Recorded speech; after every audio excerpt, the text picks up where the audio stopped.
Welcome to Mormon Book Reviews, where an evangelical encounters the restoration. I'm your host, Stephen Peiniger, but this is actually a very special MMR, Mormon Media Reviews episode segment. And here is my frequent co-host, Rebecca Biblioteca. Biblioteca is in the house. Merry Christmas. How you doing today? I'm great, Steve. It's hard to say biblioteca when you've been drinking a lot of eggnog. I think that might, am I right?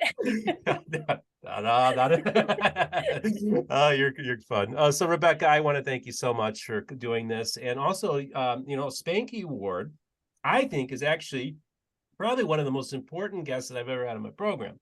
And why is that, you say? Well, it's because I at the last minute needed to book a guest, and this guy says, "I'll come on," and I'm like, "I'm a director. I do movies." I'm like, "I do book stuff."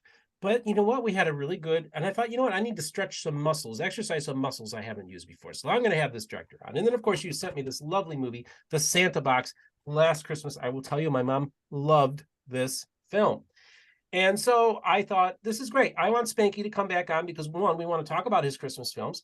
And two, we also just kind of want to talk about our favorite Christmas films and maybe Christmas in general. And we're just going to have a fun episode today. So Spanky Ward, writer, director, movie guy, producer, does it all. Thank you so much for coming on the program today. Thanks for having me. So I just wanted to ask you, Spanky, before we get started, just in general, what made you decide to get into the movie industry? Oh, wow. That's a long story. Let me see if I can do a Cliff Notes version. Since the age of 12, tried to figure out what I want to do with life through a long process. My last year of college, writing hit. Started out in radio, writing commercials, and eventually got into TV commercials and kind of went from there. I used to want to be an actor in front of the camera, and then ended up wanting to be behind the camera. And that's where I've ended up. Even though once in a while I'll put myself in a cameo if I can. And actually I do a little cameo in the Santa Box for the first time with lines, which was kind of interesting. I have so much more respect for actors now. But that's kind of how the process went. I started to intern for film productions while I was writing and producing my own short films, and worked in all sorts of different positions on other people's movies and commercials and TV shows, and on while I was doing my own stuff, and eventually quit everybody else's stuff and went. I'm ending my seventh year being self-employed. Wow. Full-time writer, filmmaker, and hopefully I can continue. Okay. So yeah, it's going great. Yeah, and this is the thing, folks. Like I said, we got the Santa Box movie. We also have the Christmas Break. And why don't you hold up those films real quick for the screen? So I'm going to leave links in the description. I also want to let you all know that these are available at both. Are they both at Seagull and Deseret Books, or is it just Deseret Books? Yeah, you can get them in the Seagull Book and Desert Book locations, as well as online. It's also, of course, Amazon.com and Walmart.com, stuff like that. I think Christmas Break-In is streaming like all over. I think it's probably on Netflix, stuff like that. It's a bunch of places. This is not yet streaming. It has been sold to Japan, UK, Australia, a bunch of other Germany, a bunch of other places, but it's not yet streaming. It's taken a while to do all the deals and stuff, unfortunately. So it's not yet streaming, and I don't think it will be streaming this Christmas. It was supposed to, but it definitely will by next year. So okay, great. So that's how you can get it, folks. For those of you who live in Utah and are close to a Seagull or a Deseret Books, and you're looking for a last-minute stocking stuffer, this made it into my stocking stuffer special last year. And so last-minute gift ideas, that's what we recommend. And also, Spanky, this is the thing, too, is what I love about you is, of course, you are an active, faithful member of the Church of Jesus Christ of Latter-day Saints, and that helps inform what you do. Maybe talk a little bit about your faith and how it informs you as it's in somebody who's doing the Hollywood thing, right? But yet you are a faithful Mormon. How do you and of course you've done secular stuff too, but I mean, you've had an interesting life and story. Yeah, it's amazing. It seems as time progresses, it seems like the projects that I do have sort of started to go towards the more kind of family films. I do still love, I mean, I love horror, I love suspense. The first script I ever sold was about serial killers. In fact, I just shot a movie. The producer who bought it hired me to shoot a movie trailer for it, and he's going to go off and raise fundings. And I might be directing it, might not. All depends on how that goes. But I've kind of really enjoyed doing more, doing films that are open to a wider audience, to like everybody. Not everybody likes horror or suspense, but family films usually people are more open to. And my faith does inform on what I will do. Like I don't do nudity and swearing, all that stuff, and not that they're completely sanitized to a degree that they're unwatchable, but yeah, it is. There are things I won't do, that I won't put in scripts and movies, and that has to a certain degree limited my ability to get into Hollywood kind of stuff, because there are things that they would maybe want that I maybe wouldn't be able to do, or ideally, hopefully, it'd be a situation where we could compromise and collaborate still, but we'll see. I'm working on some of the stuff. I do need to get an agent at some point, but until then, I've got two new Christmas scripts I'm working on. I've got a number of other films. I've got a Western starring Porter Rockwell, which I don't know if you probably have seen Porter Rockwell movies in your archives, and they're all the old ones are horrible. I've seen. I'm sorry, I apologize to whoever made those, but I don't mean to cast dispersions, but I shouldn't have said they're horrible. But yeah, so I've got a great Porter Rock. I've got a frothy, fluffy movie that was just completely not me. It's called Princess for a Day. And I actually tried to give the idea away because it was just something that it's like, oh, I don't write about princesses and little girls in frilly dresses and stuff. So I was on the phone with this writer, this novelist friend of mine, and she writes that stuff all the time. And I'm like, hey, I've got this idea for a movie. I'm not going to really use it. You want it? So I told her. She's like, yeah. And then I hung up, and I was driving somewhere, and from the end of that phone call to where I was going, I had come up with all this stuff, and I'd gotten excited about the idea, and I called her back and said, never mind, I'm going to keep it. And that ended up being Princess for a Day, and it's almost been made 4 times. It was actually fully funded in February of 2020. It's going to be filmed in Australia. I wouldn't have got to direct it, but it was going to be made. And then of course COVID hit, and I had a chance to sell the script last year, but I kept it because I really love it. But it's just funny how certain ideas, certain concepts will resonate, and that one did, which just really surprised me because I went from horror and serial killers to little girls in princess dresses, and so you never know. I like it. I like pretty much everything. So. Well, that's great. Now, Rebecca, you just recently watched both of his Christmas movies. Perhaps you wanted to talk a little bit about that. I did. And I was going to say that I was able to find the Santa box. I searched it on Amazon, and it was available on a Faith and Family network, which I joined for $4.99 a month just so I could watch it. Of course, I'll Really? probably unjoin, but yes, so I was able Like to watch it. streaming? Yeah, Wow. I I'll have to know. check that Isn't that out. I didn't know interesting? that. Yeah, you know how when you search something on Amazon and it says, yes, this is available through, do you want to start a trial? That's exactly what it did. And it was this Really? network. Yeah, you'll have to try it. I will And have to look and at it. there it was. Hopefully it's a legitimate thing. So that's interesting. So I yeah. don't know, but I'm now a member of the Faith and Family Network, and I was able to watch the Santa box. So no, Okay. when Steve told me that that we were going to be able to interview you, well, first of all, I came down with a terrible cold. So that helped. I had some time just laying there doing nothing. So I watched both of your movies while, Kleenex and cold medicine. And I have to say, I bawled my eyes out over the Santa box. And I'm typically not a very emotional movie watcher. I mean, everyone else around me will be crying, and I'll be like, didn't even have any milk duds. I'm that person, and it might've been because I was a little under the weather, but that Santa box, oh my goodness.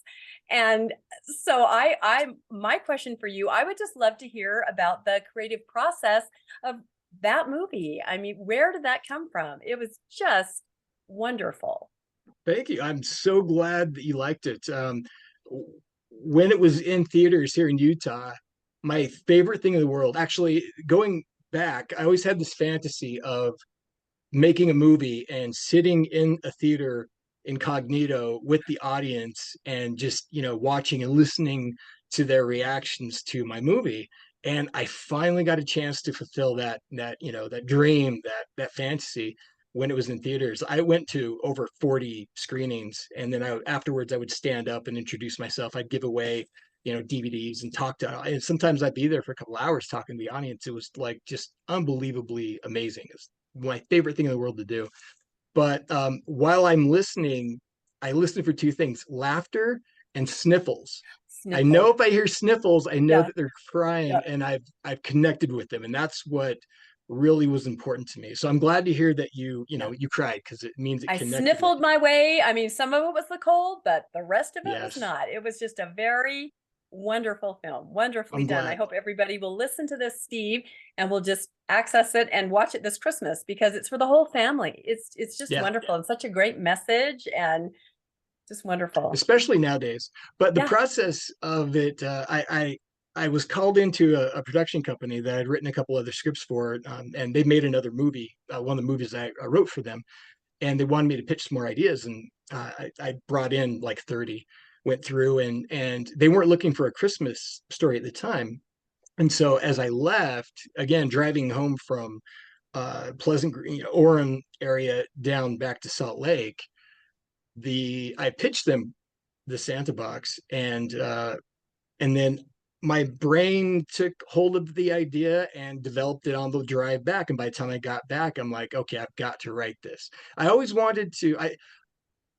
The idea is to make movies that not only entertain, but it would be amazing to actually make a difference in people's lives. And I thought this would be kind of cool. And the the genealogy of the Santa box, the etymology of it in the script, I thought was really cool. And it would be great if people actually did what the Santa box does in the movie, without giving stuff away. But Yeah. but it would be cool to, like, for people to spread joy and, like, you know uh, that Christmas spirit and giving and stuff like that. It would be amazing to make a difference. And so, and I've got emails from people, and this is again like the best thing in the world, getting emails from people after they saw the movie in the theaters, or on DVD, who talked about how they lost somebody and this help comforted them, or they share a story that was similar, and just all these really great stories coming in. It was so amazing that the movie kind of touched them and touched their lives, and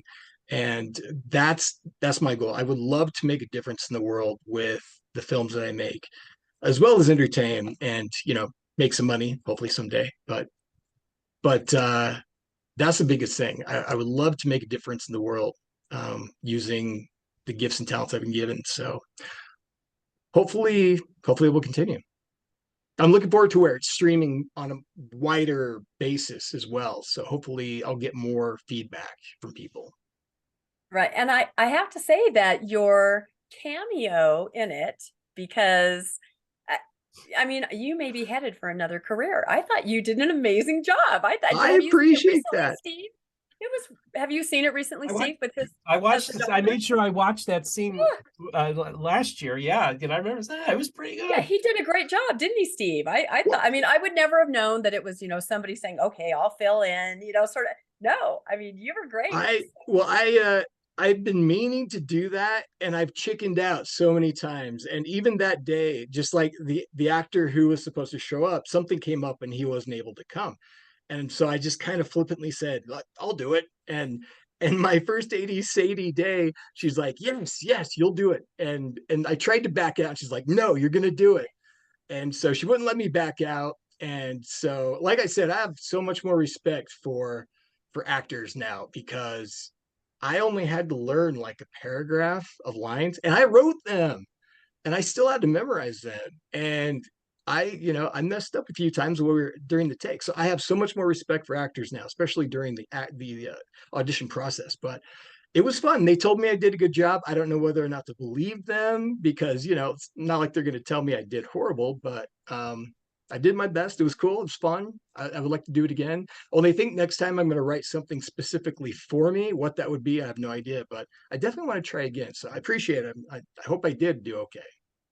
No, I thought it was great. And I also really was impressed with your young lead actor. She was, or Yes. actress. She was absolutely amazing. And I understand that there were several, oh, I was trying to look online. It won several awards. I think what I was reading was Yes. outdated. Some of it said it's up for this award, but maybe talk a little bit about the awards and the acclaim that this has received, because it's Yeah. been very well received.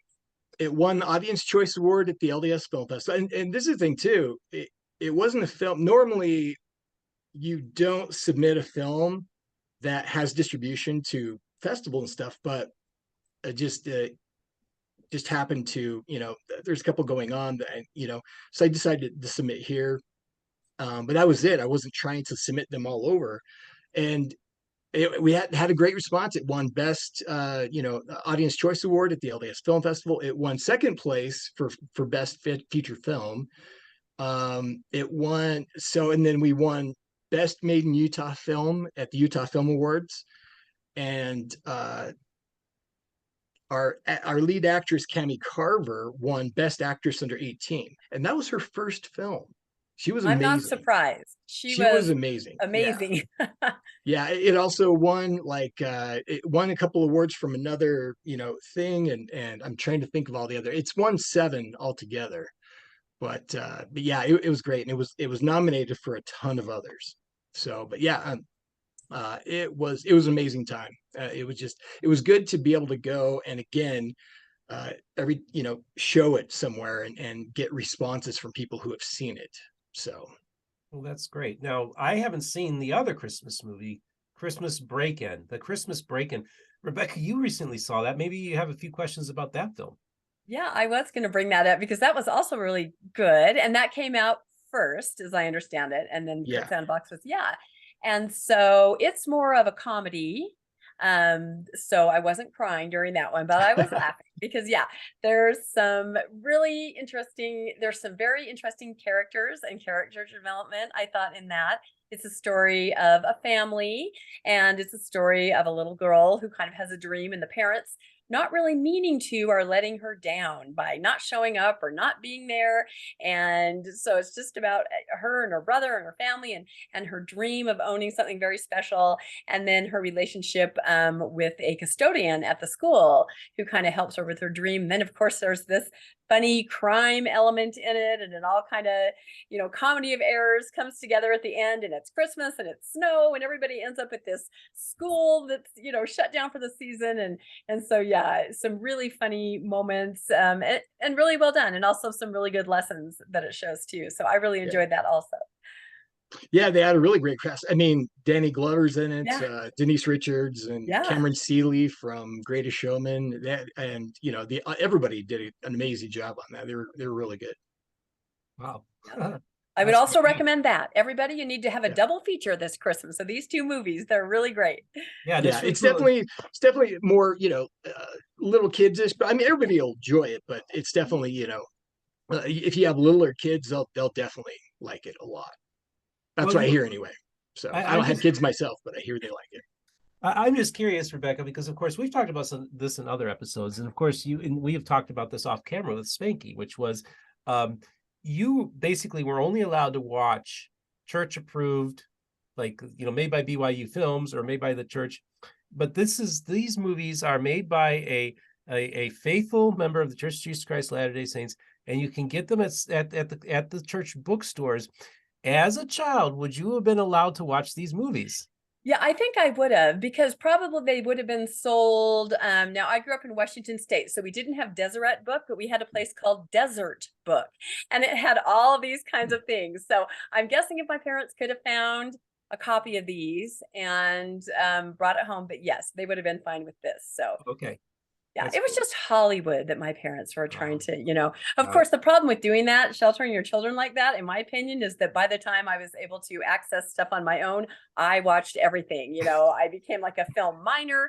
I You love binged theater. everything, I yeah. was absolutely taking it all in. So Oh, that reminds me of the director of, I think is it Paul Schrader? He's the guy who did Taxi Driver, and other films. He comes from the same church that my family was raised in, the Christian Reformed Church.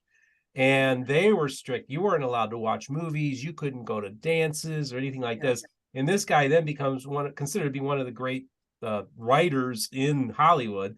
He wrote Taxi Driver. He wrote these. He went from one extreme to another. He was doing this really, but he did I'm guessing the that same your transition. church didn't do a screening of Taxi Driver to, support No. that. No, not at all. And if you watch all of his movies, he puts in digs into the church almost every time. But it's interesting because he's been on a faith journey, and he came out with a movie a few years ago starring Ethan Hawke called First Reformed, and it's a powerful film. Schrader, even though he's no longer a member of the CRC, is his faith, his Christian upbringing has influenced him all along. And First Reformed, folks, check that film out if you're looking for something that's really good. Yeah, so that's just gives you how our faith can influence us growing up. My older brothers and sisters couldn't listen to rock and roll, so we have all this kind of stuff, and then as we can become adults, we now have to kind of realize, okay, like if we're going to have children, what kind of and I don't think the same as my parents, what kind of stuff should I allow my children to watch, and this kind of stuff too. And then Spanky, what I love about you is that even though you've done a lot of different things, you also recognize the value of creating family friendly content. Yeah, it's funny too. Like I said earlier, I don't have kids, but I do have nieces and nephews, and they come and stay with me once in a while. And it's amazing that when that started to happen, it's crazy how much more aware I am of the music I might listen to, or the movies I might watch, or even the movies that, they may be PG-13, but they're still like, wouldn't show it to them. There's no way, because there are things in there that I don't want them to see, even though they are PG-13. And so it is amazing how much more aware I am of those things when, now that I have these, young nieces and nephews in my life. So those are kind of now, I don't want to I wouldn't mind making little kid movies. Like, I'm not saying this is a little kid movie, but for a younger age, but I would like to do all of it. But the more I've thought about it, it would be fun to do. Actually, I just finished writing a children's TV show for another company. It's kind of like a Latter-day Saint Sesame Street with puppets and stuff. It's called Alexander and Friends Covenant Kids. And so and they're shot. They're still in the process of editing. I'm not sure what's going on with it, but I wrote the whole thing, and it was fun. Like I'm like, yeah, it's cool. I wouldn't mind, doing this. I'm not completely only doing that, but I had a great time. It was really fun, especially writing for puppets. And I named the puppets after my nieces and nephew. They changed the first one, but Xander's still my nephew, Xander. One puppet's named after. It's fun, and I kind of modeled it with him in mind, because he's a funny little high energy kid. I love him to death, love him all to death. But yeah, it was great. So family stuff's fun, but I still want to make action and you know uh, suspense. I still love horror. I want to do everything. I think sports is the only thing I really don't have an interest in, although I can do it if I'm paid enough. But that's probably something I won't.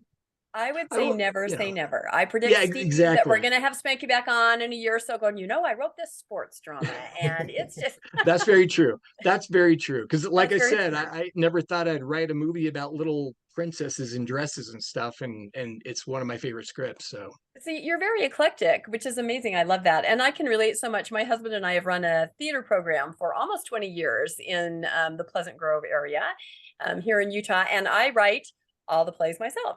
So oh, writing for nice. children is really fun. There's just a Yeah, very whimsical, fancy, anything goes. You can create anything and make yeah. it come to life. And it's so creative. I just That's absolutely the thing love I love that. about it. That's Yep. what I love about it. You Yep. can, when you're writing something like, like this or even this, there's a line that you got to make sure you don't Yes. cross into Yes. non-reality, to where you're completely too far into fantasy world. Yes. Whereas if you're writing for kids, like I did with the Alexander show, I I completely let my creativity just loose. I could do almost anything, had to keep it within budget and realize they're puppets and stuff, but it was a blast. It was great to be able to just let my mind expand and really just have fun. And your inner child comes out, which is Yeah, which is totally. really fun to do, entertain your inner child. So I also thought I read online that you had also written or were about to write a children's book. Like I said, some of the things I was reading, I wasn't sure if it was current or about to happen, but yeah, there it is. There Steve it has is, got it. Charlie's Long Yeah, Journey. talk to us about that. That seemed really interesting to me, that project. So I joined a writers group a couple of years ago, pre-COVID, and it got me, I want, there's so much different writing. I want to write. I've written songs, but I don't know how to play instruments or anything, which I want to. I've got a bunch of stuff on my to-do list, but there's all sorts of writing I want to do. But children's books, picture books, caught my interest, and I joined this group, and they were encouraging, kind of taught me kind of like what to do and stuff. And I had to give a talk in church once, and instead of doing a regular talk, I wrote a story. And so I read the story, in sacrament meeting for this, and somebody came up afterwards, and she's like, where can I get that? I would love to read that to my grandkids. I'm like, oh, well, it's not a book. I did. She's like, you should make it into it anyway. So that's kind of how it started. And I got one of the actors who's in a bunch of my movies, Clinton Coltrane. He's also in Santa Box. He plays, the guy who owns Otto's Home, and he is an illustrator, which I didn't know. And so long story short, we collaborated. He did all the illustrations and everything, and got it published with, and Amazon KDP. It's my first one, so I'm still learning all that stuff. But I've got a bunch of others that I've already written. It's just a matter of needing time to go back and format them and cut them down. But yeah, I want to do more. It's been great. It's available on Amazon.com. Yeah, okay, so check out the book. I'll leave a link to it as well. And of course, this is also I use as a last year's stocking stuffer special. Mention this book as well. It's a fun book. I recommend it for all the youngsters out there. You said you've been doing this like full time for like 7 Yeah. years. What I mean, Yeah, it must be really cool ending to my be seventh doing what year. you love for a full-time job. Seriously, I have to pinch myself every day. It's just such an amazing blessing. I am so far beyond blessed. It's crazy. I Hopefully it will continue. That's all I can say. I am so lucky, and I have nothing to complain about. And that's kind of the reason why I want to do good projects, just as a gratitude, for what I have and what I've been given, and the opportunity. Because I mean, not everybody can just wake up and do something that they love for a living, and I get to do that. It's unbelievable. That is really, really cool. So I was wondering, this is the thing, like one of the reasons we wanted to have you come on was we wanted, well, first of all, for those of you who haven't seen it yet, watch our watch along of the Christmas Winds movie, along with our good buddy Nick Jones from the legendary rock and roll podcast Pod of Thunder. We had a real blast doing that, and I want to thank the BYU again. Thank you to the Brigham Young University Copyright Department for giving us permission to be able to screen that for our audience. We had a real blast, and that really was one of the most remarkable Christmas movies I've ever watched. And it's really cool because this is the thing. Now, of course, It's a Wonderful Life, of course, I remember when It's a Wonderful Life first started making its rounds on TV. It was funny because it was like a lost film, and then the copyright expired on the thing. And then every other channel for a long time there in the 80s, every other channel had it on running almost 24/7. And it was especially if you're a person of faith, it was faith promoting as well. And so there's a kind of like Christmas movies I love, but I also want to say that there's a lot of movies that are also being made this time of year that basically it's the same movie. You know exactly how it's going to end. You pretty much, they just crank these things out. I feel like it's I mean, there's a time, there's a place for that, you know, for escapism, and you just want to sit and watch the Hallmark Channel and just, okay, that's fine, I get that. But I really like interesting Christmas movies, ones that are outside of the box, and ones that also can tug at the heartstrings, but not in a manipulative way either. And so that's kind of like how I kind of view the whole Christmas genre. Spanky, what about you? How do you give us a couple examples of a few Christmas movies you like, and also maybe were there some Christmas movies that influenced you in these movies, maybe, or in any other movies that you've made? Um, Christmas movie wise, I have a couple movies that inspired my my getting in when I first started writing, but Christmas movie wise, no inspiration. But other than I agree. I like you watch the same. I do anyway. I think a lot of people do. They watch the same Christmas movies every year. It's because they want it, because when they watch those, they get a certain feeling, and they want to bring that. It's one of the rare opportunities to where you can actually bring a feeling back to yourself. You know what I mean? If that does that make sense? Mm-hmm. To where, that Christmas spirit feeling, that when you watch a certain movie, it touches you in a certain way. Whereas, it makes you feel good. And so people watch the same, every year. I watch a lot of the ones that are comedy based. Um, I mean, Christmas Vacation, of course, is one. But again, like I was talking about earlier, I wouldn't show this to my nieces and nephews because there's a couple of parts in there that I wouldn't I wouldn't show them. But still, Scrooged is another one with Bill Murray, and even though there's a lot of comedy in it, but at the very end, he has this big diatribe at the very end, if you remember, but it gets really touching. And especially now, I don't know if it's him acting or if he really does allow his emotion to come to the surface, but there's a point where he kind of gets tearful, and and because he does that, I feel it. I really feel it. So when he's talking to the camera and stuff at the very end. But so it's a good feeling movie as well, even though it's a comedy, really. But yeah, it's I mean, another one, Edward Scissorhands is another great one, and the soundtrack for that film is amazing. And I listen to that a lot too. Just even the soundtrack really, puts me in the Christmas spirit. But yeah, there's a bunch of different ones. But I agree. I like those movies that really give you that Christmas, you know, spirit feeling. And that's why I start decorating for Christmas November 1st. So and people think I'm weird, but to me it makes sense because I love that Christmas feeling. And if it starts a month earlier, I get a whole extra month of that feeling. Okay. It's I get November and December instead of just December. So that's why I do. I also, same thing with Halloween. I love Halloween too. So I start decorating a month early for that too. But anyway, Well, that sounds if like that a makes sense. fun place that you have there. You really embrace the holidays, and you're a very festive person. And it's funny because I talked on my when we did the talk along at the very end, I talked to Nick and Rebecca because, of course, people have seen my story on various podcasts, and of course, I've been offered a book deal on it and everything like that's pretty crazy. But one Nice. of the things that I talk about is just how I suffered depression most of my life, and especially would suffer seasonal affective disorder or a type of it. It just, or just my depression was just worse, right? Because I was always depressed, and it was so hard. And part of this whole thing is that I've kind of been able to re-engage Christmas and have fun with it again, and don't let it get me down, and embrace this time of year.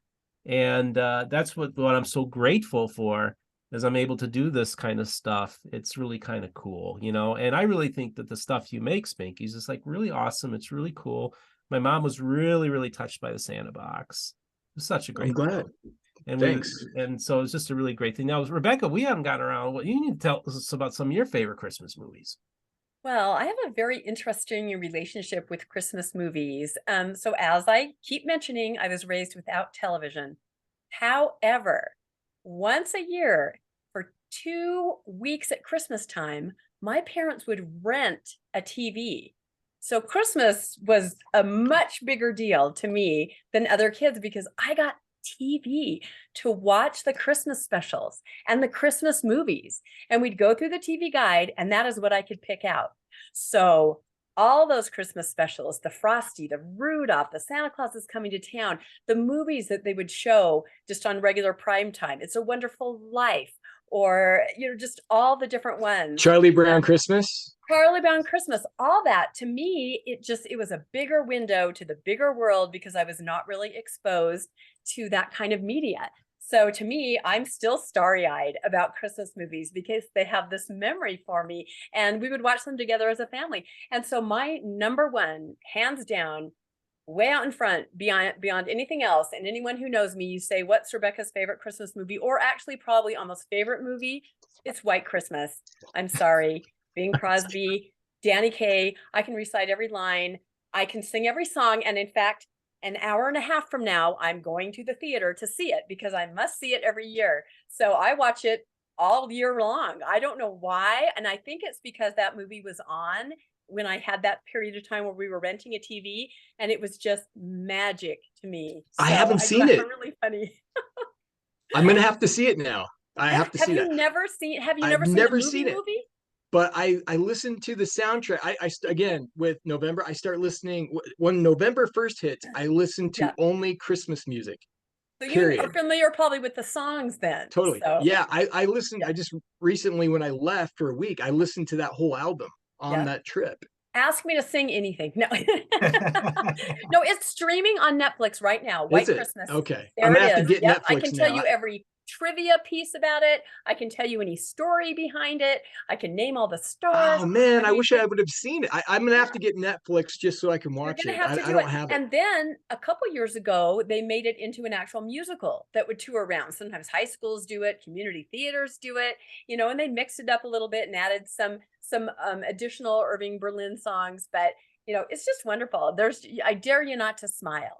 I dare you not to let that cheer you up. If you have season affective disorder, go rent or get White Christmas and you will find yourself laughing. I'm gonna have to do that. I really like the Henry Winkler Scrooge too, growing up. I don't know why. I really love that one. Did you ever see that one? I've seen that one. Yep, absolutely. Like I said, rent a TV. If it was on at Christmas time, I could watch it. So yeah. Now I have to ask you, I didn't even know renting a TV was a thing. I was going to say that. Nobody believes that. Yeah. And they would go down to this it wasn't even a Radio Shack. We're talking the, early 70s. And I don't know how they did it either. And it was black and white, and they'd bring it home and they'd plug it in. We'd play with the rabbit ears. And there it was, TV in my house, and I have one younger sister, and we were just eyes like saucers, oh, here's the world. Commercials, we were like, what's that? There's a cereal that Mikey likes. What is that? I mean, I know I can't even describe my childhood, but it was wonderful, and and it informed who I am today as an adult. So I think it's so cool that we learned something new about Rebecca today, folks. Wow, TV rentals, watching movies. Well, that's so cool. I don't even want to read the comments, Steve. They're going to feel sorry for me or something. I don't know what they're going to say. But as strict as your parents were, they were still, still recognize the importance of building those Christmas memories through those things that they, of course, probably had at that point too, because maybe they watched those programs and recognize the importance of building those memories. So props to at least letting you guys have a TV for 2 weeks. That's pretty cool. 2 weeks. Well, I do remember those I don't know, they're claymation or whatever they were, the Rudolph. So those were the ones that I really looked forward to when I was a little kid. That and the Charlie Brown special. Even though there's like a sad part in there that really always got me down, but that's another soundtrack that I listen to every year. That I have the whole thing listened to it. Even though I'm not into actually, I kind of got into jazz because of that. But yeah, those are like classics. I have all those on like Blu-ray now. I just got them out yesterday. So Yeah, to they're watch. timeless. I mean, look how Yeah. old those are, and yet you Totally. can watch them and they're amazing. So, Steve, we need to ask you, what is your favorite Christmas movie or favorite Christmas movies? Oh, okay. Well, I mean, the It's a Wonderful Life, of course, is the one that I think is really probably one of the most ones that really affected me growing up as a kid. It's funny because now, of course, we're talking about TV specials too, and A Charlie Brown Christmas was a really one I really liked because it also was an interesting because it's an anti-Christmas movie in the sense that it's against the consumerism of the holidays, and it's all about going back to the Christian part of it and talking about the reason why we are celebrating this is because of the birth of Jesus. And I always thought as a kid that was an important message that the wider world would hear. As a little evangelical, of course, I want to make sure we get as many people saved as we possibly can. And Charlie Brown Christmas, I would have thought would have probably maybe helped with people with that. So I always thought that was a really good one. You know, when Linus kind of it's a showstopper, right? When he's reading Luke.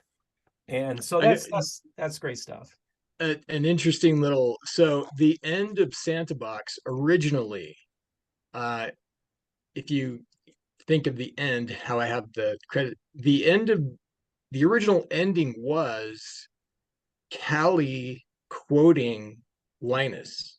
You know how that was the whole thing, like her quoting that whole thing, everything like verbatim, because that's the whole thing between her and Otto's, into sayings. And so she finally came up with her own saying, and so she quotes Charlie Brown's Christmas, but that line from Otto. But we weren't sure if we could get the clearance, so I had to change to the ending that we have now, which I'm actually glad, because I really love the ending that we have now. But I still, place in my heart for that whole, section. So that part of Charlie Brown Christmas is great. Yeah, that's great. So, folks, we get to hear a scene that never made it into the Santa box. We get to hear about Rebecca's adventures during Christmas, and this is the thing, this is that time to reminisce, and think about our childhood, and remember also, especially too, this really is for the kids in many ways, but we can live vicariously, and maybe deal with our inner child. Spanky gets to do it by making his movies. We get to do it by talking about these things and also engaging kids and also seeing the joy and the laughter that children are experiencing this time of year. And so I just want to just remind everybody that, embrace this time of year. This is a wonderful time. It's a very special time. And I want to just let everybody know that I want you all to have a Merry Christmas. And I just want to thank Spanky and Rebecca for both. Rebecca, thanks for co-hosting again, and Spanky, so thank you so much for coming back on the show again. You're a cool dude, and I'm glad we got to reconnect. Thanks for having me anytime. So yeah, anytime you need to you come on. Anytime you have an open invitation to come on, if you got a book or something you think that might be interesting, because again, it's MMR, Mormon Media Reviews as well. So it wouldn't be the stretch that it was at one time when I first had you on. Rebecca, thanks for coming on too. You got any questions or any final words you have? I wanted to plug one more movie that I love so much, that. and that's The Muppets Christmas Carol. Oh, If yeah. you've ever seen that with the soundtrack, it's beautiful. That's not. I'll put that on my list. I haven't seen that Wonderful either. and charming and fun, and it's for adults as much as kids, and it has a wonderful soundtrack. And just again, dare you not to smile having watched that. So I would plug that too. See, I to a degree, I'm kind of like you. I had a sporadic, chaotic childhood, so I missed all of that stuff. I've never seen any early Disney movies, and so I've never seen that. I only saw Wonderful Life, I think maybe 3 years ago for the first time. And so I'm catching up on certain things, like, kind of like you missed out on childhood. So I'll put that on my list: White Christmas and The Muppets Christmas And The Carol. Muppets Christmas Carol. Yeah, those would Okay. be my two. Well, this is great. So I think the whole purpose of this entire episode, folks, was that that Spanky's library of Christmas movies is going to be expanded. It's going to be expanded, yes. A Christmas miracle, if I must say. Thank you both for coming on. I had a blast today. Did you guys have fun today? Absolutely. Really fun. So, folks, I want you to leave comments and tell us what's your favorite Christmas movie and what's your favorite things you like to do during Christmas, and a Christmas movie, but also television specials. Let us know what they are. And I also just want to remind you that if you would like to we're going to have links in the description for some of the stuff we talked about. We also have links in the description for those of you who'd like to support us on, we're going to have links for your movies. Absolutely. We're going to have links for those of you who'd like to support us on Patreon, as well as on PayPal, as well as the merch store, MormonBookReviews.com. We got a sale of 25% off going on right now. So you can check out the merch store as well. And just remember, the most important thing, folks, is that just remember this. All the voices of the restoration will be heard here on Mormon Book Reviews.